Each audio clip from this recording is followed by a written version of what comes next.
Now I would like to welcome Chief Chris Moore, retired with the San Jose Police Department, who has traveled in to see us today. Chris is a real friend of public safety communications, is well known, renowned in our community throughout the country in advocating for public safety communications, for grant funding, the things that have culminated in what we know as FirstNet, or the National Public Safety Broadband Network. Welcome, Chris. Thank you for being here. Thanks, Randy. In an effort to make sure that my voice does travel, that's never been a problem, by the way, but I'll use the microphone and try and look at you and not look down at this thing. First of all, I want to add my congratulations to the award winners. Certainly, the opportunity to meet Colonel Warren is amazing. I honestly say I've never met a Tuskegee Airman. I'm honored to have done so and had a chance to sit with him for a little bit. Also, Officers Cobb and Conahay from Alameda for the great work that they did, and certainly Sergeant Brace, it's a pleasure to meet you, sir, and the work that you did on the Golden Gate Bridge and in Marin County. And lastly, just a personal note on the 129th, based at Moffett. I was the chief in San Jose. I spent most of my career as a police officer in San Jose, all the way up, including chief. Had the chance to go out and brief with the 129th, with the CO, and most of the staff. It truly is an amazing operation.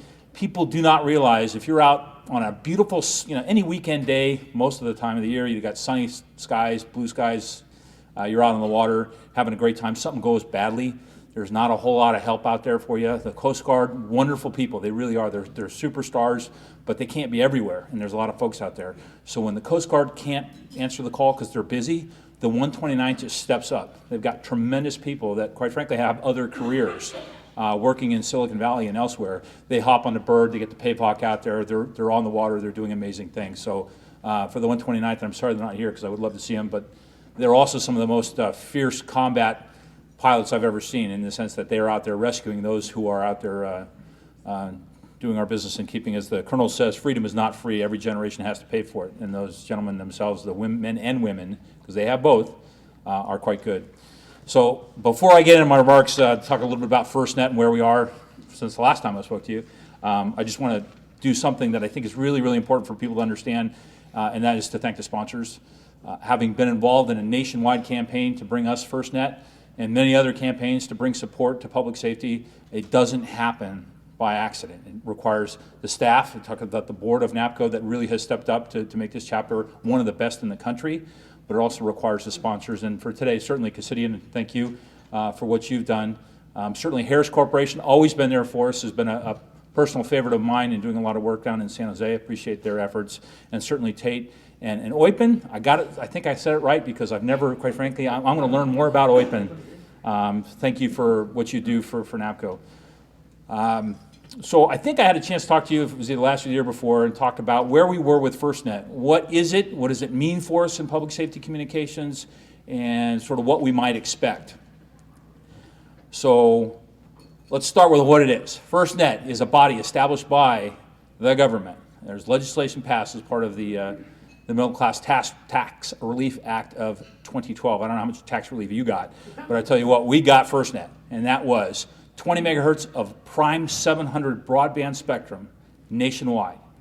It's worth billions of dollars for public safety. Really a tremendous achievement on behalf of everybody, not only certainly people from this chapter were main players in that, but also people from all over the country came together to say, with one single purpose, this is a one-shot opportunity. We get nationwide harmonized spectrum prime real estate for public safety, and it's ours, and we have it. On top of that, they gave us $7 billion. Now, mind you, when we were fighting for this, we were in the depths of probably one of the worst recessions certainly our country has faced.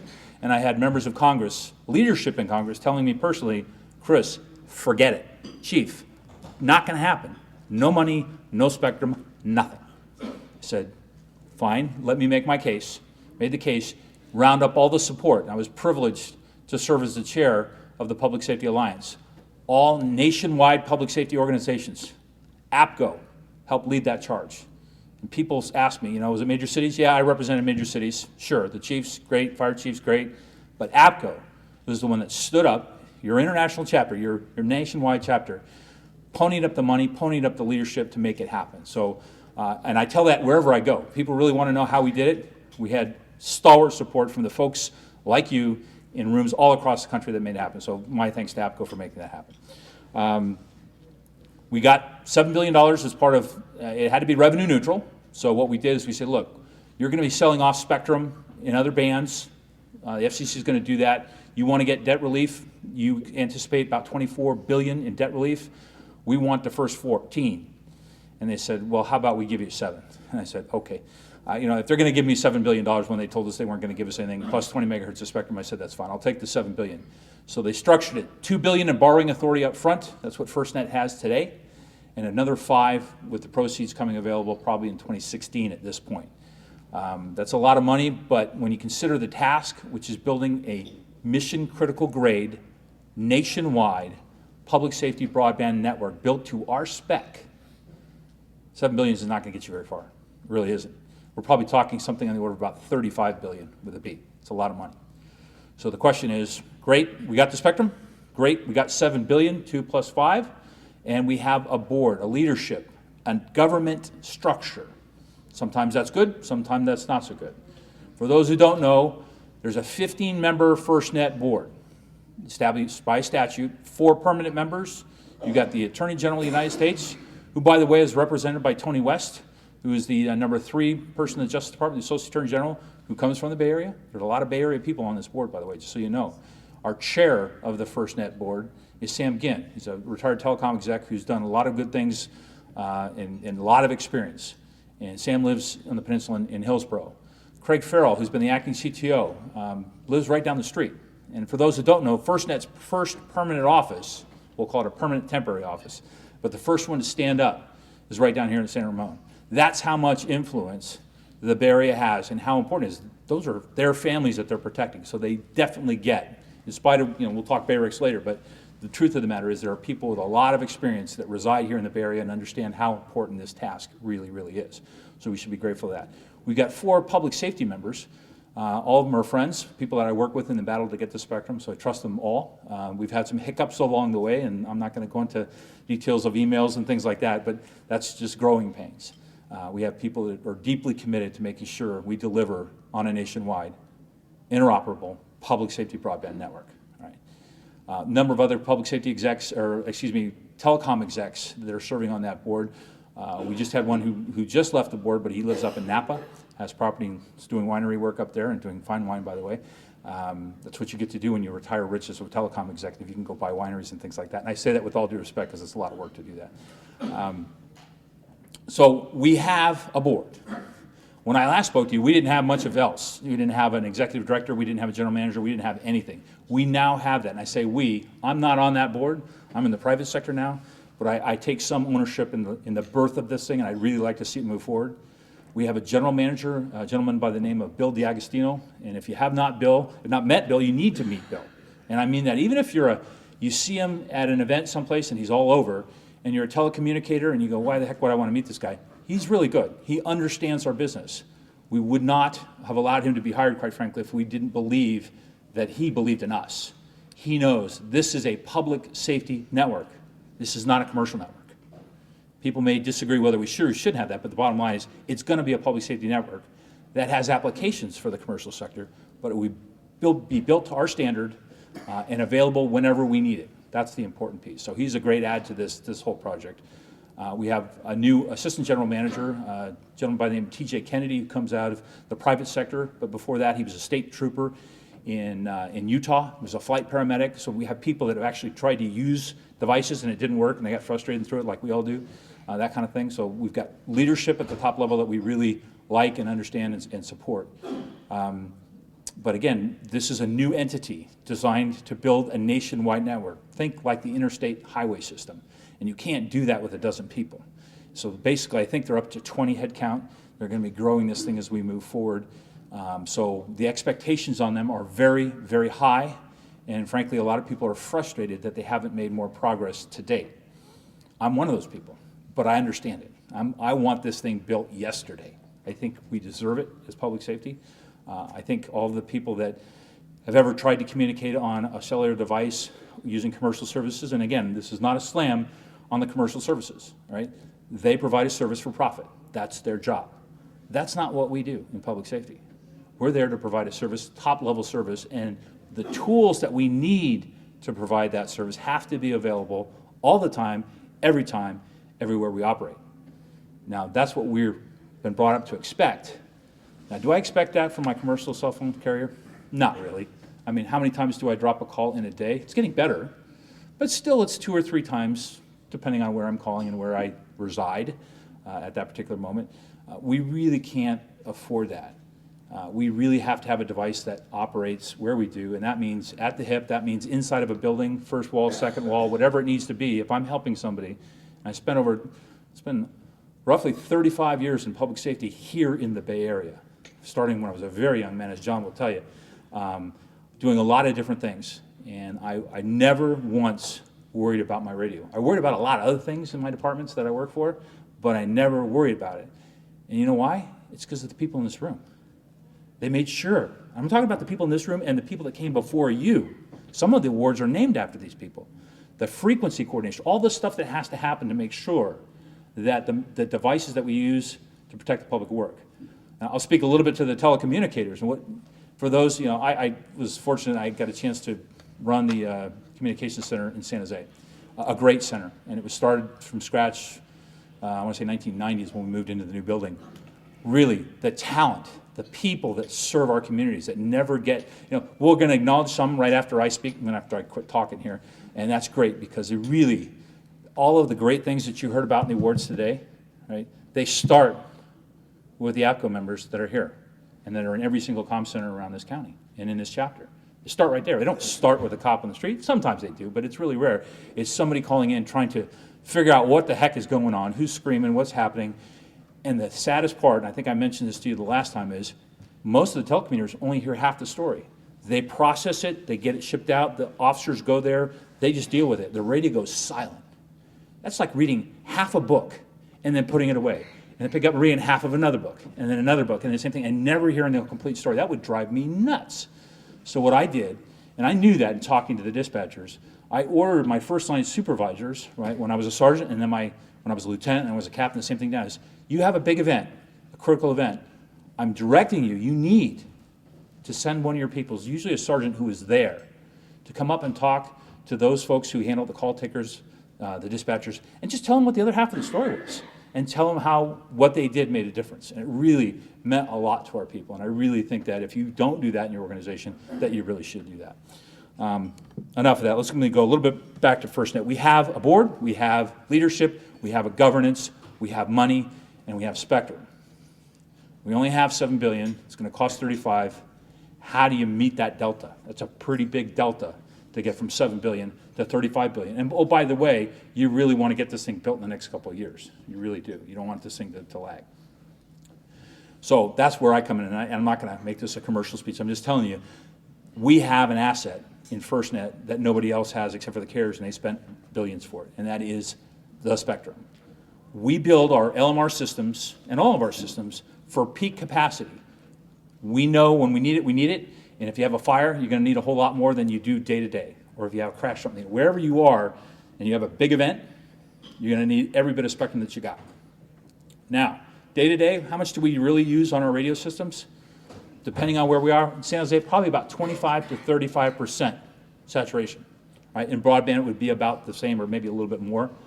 But that still leaves a capacity of about 65%. Some jurisdictions up to 95% of that spectrum use is not used, unused, wasted. And I use that term, I don't think it's a waste. But I had the FCC, the chairman of the FCC, tell me that. You guys are net wasters of a very valuable resource. And I tell him, sir, I beg to differ and disagree with you, but here's the truth. When we need it all. But you're right, day to day, we don't use it. So the question is, how do you monetize that 75, 85, whatever that number is, of that spectrum? Monetize that spectrum and bring the proceeds of it back to public safety, right? So at least you have a revenue stream, so we're not begging for grants all the time. You're not having to wait for the next grant cycle to come through. It's in your own control.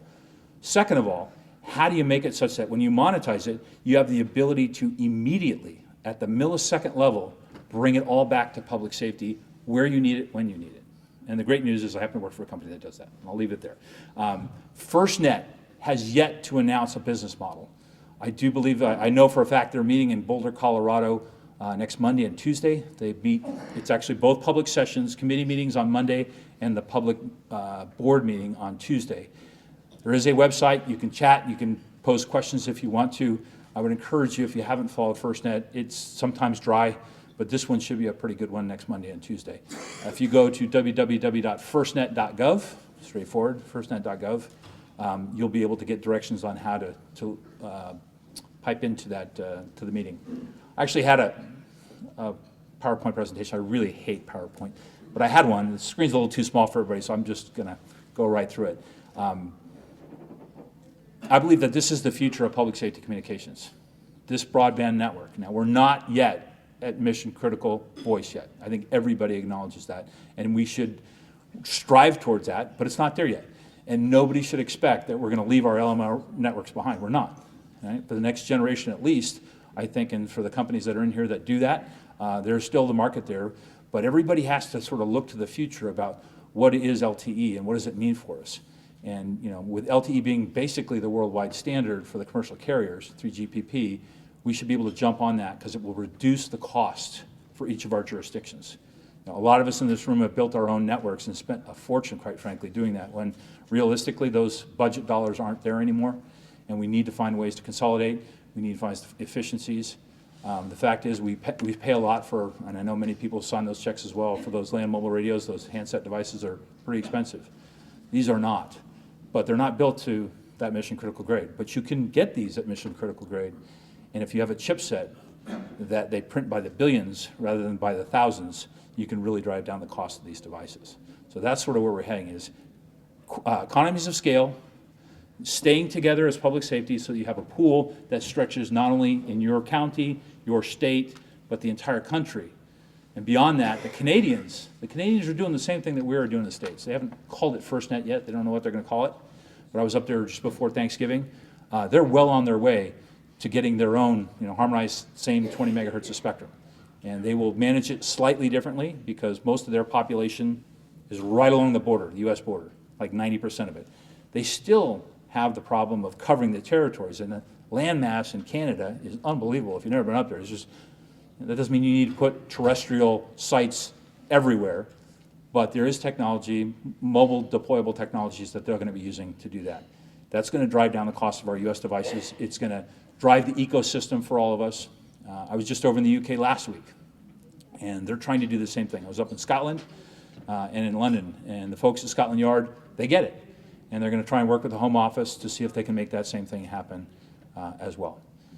So the future is this. Australia is also looking at it. I mean, in the World Radio Congress, I think that's what it's called, in 2015, they're looking to harmonize 700 for public safety worldwide. Don't know if we'll actually get that, but if you can think about that, the cost of devices go down significantly if they know they have a worldwide marketplace for 700 for public safety. So that's sort of the vision that's moving forward. I'll talk a little bit about what I heard from FirstNet. And again, this is not, anybody here from FirstNet, by the way? Either a contractor or an employee? Not at all. And I say that just because they're down in San Ramon, just down 680 here. And you would hope that maybe perhaps one of the contractors might be here. I'm sorry, they're not. And that might be something for the board to do outreach to, and I know you have, but to get them here.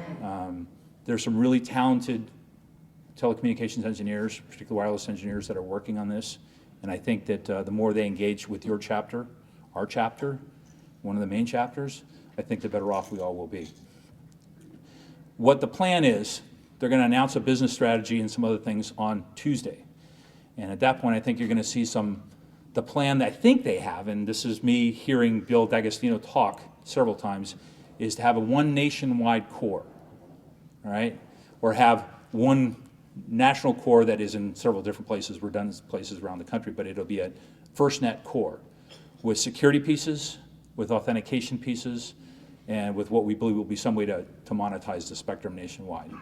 After that, it will be up to the states to determine how they want to build out their part of FirstNet.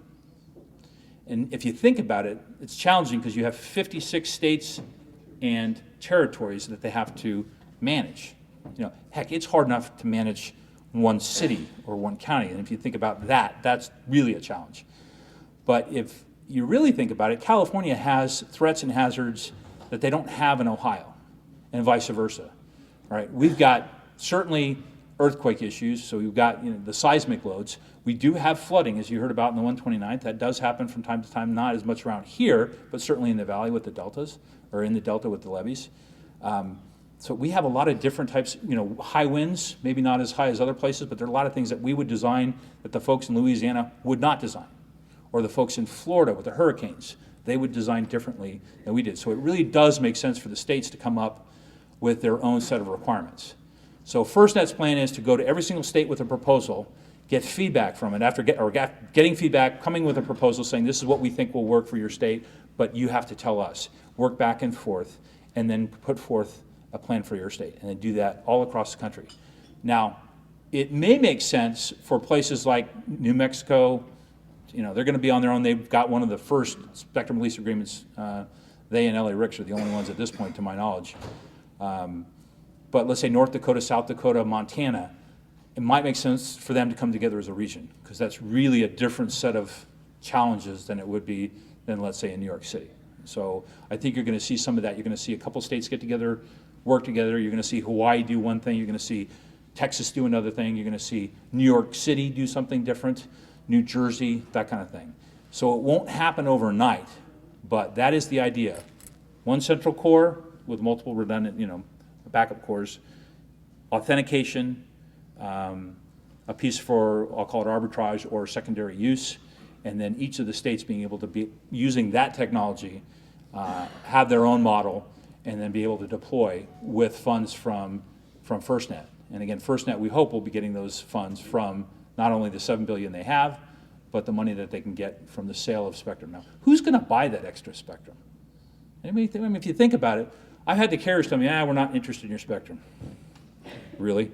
They really. We're in every part of the country, and I will tell you, AT&T and Verizon both are spectrum deprived in many of the jurisdictions around this country. They really are. So they will want to participate in that. And if they don't, there are many others. If you think about Google and Google Glass, if you think about Apple, they're really not happy with AT&T and having to spend a fortune for everybody that buys an iPad and relying upon Wi-Fi services. Not that that isn't part of it. So it's quite possible that we may see Apple, Google, Amazon. For those who read in the paper, Amazon's talking about drones. They're talking about building their own network. Why would they want to do that if they had access to nationwide spectrum that, quite frankly, is, even though it's subject to preemption, anytime we would need it, it's so rare that we're going to have that one big event nationwide. You're going to have it like when a plane lands in the Hudson, you're going to lose pretty much all of that area. When you have the wildfires down in LA or someplace up here, you'll lose pieces of it because we're going to use all that spectrum. But most of the time, nationwide, they'll have a network that they get basically at market rate, which is or cheaper than what they're paying for with the carriers. And that by itself might drive the carriers to say, you know what, we don't want to lose those customers. We're going to bid on your spectrum. I think that's what, even in a defensive posture, that's what I think you're going to see with the carriers when it comes up to it. So I do think there is a sustainable business model for FirstNet. I think you're going to see it develop over the next 12 to 18 months, but we really need to move forward. I was going to not talk about Bayrix, but I think I will just today, just because it's us. For those of us who live in this region, it's a big deal. And I know that, to my knowledge, and again, I'm not involved in the negotiations, it won't be, but I think the talks broke down. It is my true hope, and people may not believe me when I say this, but I really do hope that we're able to bring that back. There's a lot of money at stake for this region, and frankly, we're one of the highest risks to the, you talk about UASIs, we're a tier 1 UASI, and we have a lot of things in this. You got Silicon Valley, you got all the cultural assets, the Golden Gate Bridge, all of those things. You've got the financial center in San Francisco, all of that, that's critical infrastructure. It needs to be protected. And so we really do need to have FirstNet here in the Bay Area as soon as we possibly can make it happen. And for those who know a little bit of my history and story with Bayrix, you might find that shocking, but I actually do that, believe that, and mean that from the bottom of my heart. Anybody from Motorola here? Yeah, somebody. I really wish you the best, and I hope that it works out. I think it's really, really important that we get that done. All right. I have a little extra time, but I just want to see if anybody has any questions for me. In the back, go ahead. How you doing?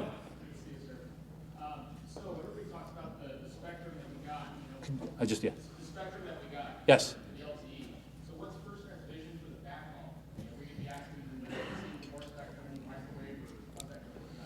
So the hope is, and again, depending on where you are in the country, some places there's a whole lot of backhaul that can be just tapped into right now. Frank, I think we're in the Bay Area just for our own public safety networks. I mean, we've got a lot of backhaul. That doesn't mean we don't need to build more. There will be more sites than we have today. But there are places where there is no backhaul at all. And that will be a cost, and a pretty substantial one. Now, you're talking rural Mountain West, your backhaul is probably going to be satellite. I mean, what it comes down to, and it's not going to be all the time. It will be deployables where you bring your network with you on a fire rig, and you set it up, and then you use satellite. That's what it's going to come down to. It's just not all the time. And, they're working on that. There's going to be a lot of sharing, which, again, you talk about negotiating with the states. This is going to be a tough one because all of us as taxpayers paid for that infrastructure. So it'd be an in-kind contribution to FirstNet, and the question is, what do you get back for that? Do you get a little piece of that? That has yet to be determined, and I think that's an important piece for public safety to say, look, wait a minute, we want to play, but we're not going to pay you, we're not going to give you our sites. We may have to lease back a little bit. We may, I'm not sure how that negotiation is going to go on some of the backhaul and some of the infrastructure, but it's going to have to happen. Thank you, David. Yeah, John. Chris, are you hearing that they're still looking at building out for rural America along the main interstate and U.S. highway routes? I mean, has been a concept for a long time. Yeah. So the question John had was, are they still talking about just building along the interstates, which has been the concept? The answer is no, because we kind of get that now from the carriers, and that's where the money is on the freeways where people are actually using it. What I think they're looking at in the rural parts beyond the freeway, that will be there. That has to be there. We're not going to get rid of that. We will. It's not only interstate highways, John. It's also the railroad right-of-way. Boy, say that 10 times fast. That and other utilities that have lines that we can actually, subject to interference and all sorts of things. We can use some of those assets, and the ones that the Forest Service and BLM and others have. But they're going to have to be new sites. Not a whole lot of them in rural Mountain West, but some. And then a lot of it will be deployable, and that's what it comes down to. Is we're not going to spend the money to put a terrestrial site in when it just doesn't make sense to do so all the time. But this is, like 95% coverage. This isn't just freeway coverage. This is going places where public safety needs to be. It's expensive, it really is. It's got to be one or two. Come on.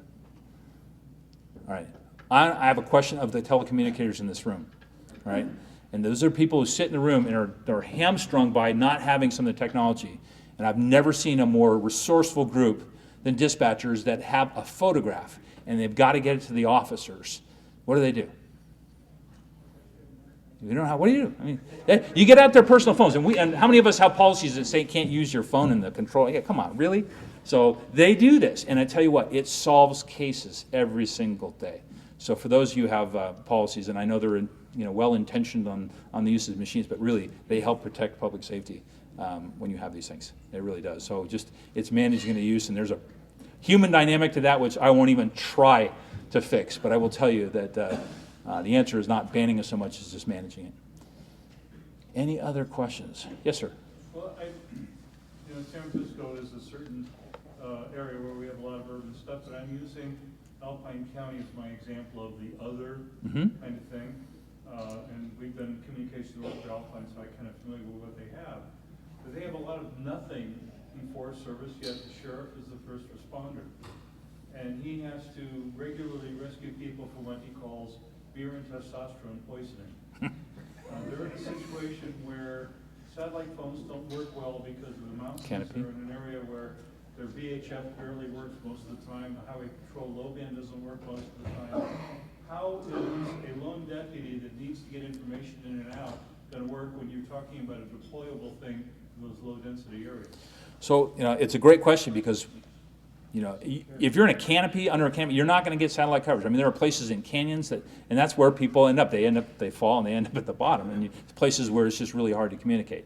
So that's where part of this issue of the talk-around pieces and LTE and other pieces that have yet to really be developed are important.